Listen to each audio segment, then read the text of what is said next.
तो अलग ही लेवल का बंदा था।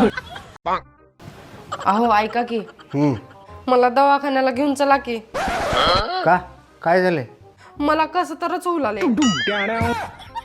4 एकरात लावला लांब लांब ऊस, 4 एकरात लावला लांब लांब ऊस, सासूबाई आमच्या घरातली घुस। आता तो नीट ऐक, उंदराला केली बायको नाव ठेवलं उंदरी, उंदराला केली बायको नाव ठेवलं उंदरी, आणि सोनबाई माझी घरात घुसलेली काळी ढोसकी चंद्री।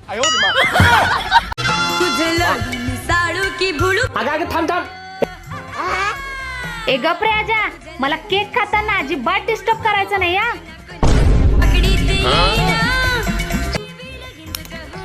काय बोलत होतास तू? बोल आता। अगं काही नाही, त्या केक मध्ये माशी पडलेली खाल्लीस तू। आपण दिवसभर हिंडायला लागलोय रंकाळ्यावर, मस्त एन्जॉय केला, पण तू जरा सुद्धा एकदा सुद्धा म्हणली नाहीस मला हे खायचं आहे ते खायचं आहे। किती चांगली आहेस ग तू। अजून नवीन आहे ना म्हणून।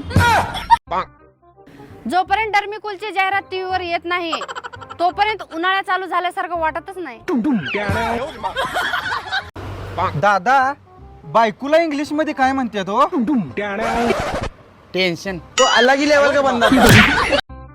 मित्रांनो, वेळ खूप महत्वाचा असतो, त्यामुळे स्वतःचा नाही तर दुसऱ्याचा वाया घालवा।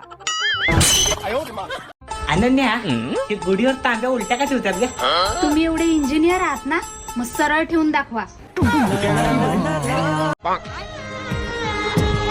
अहो अहो, नवऱ्याने बायकोच्या ओढणीला हात पुसायचा नसतो।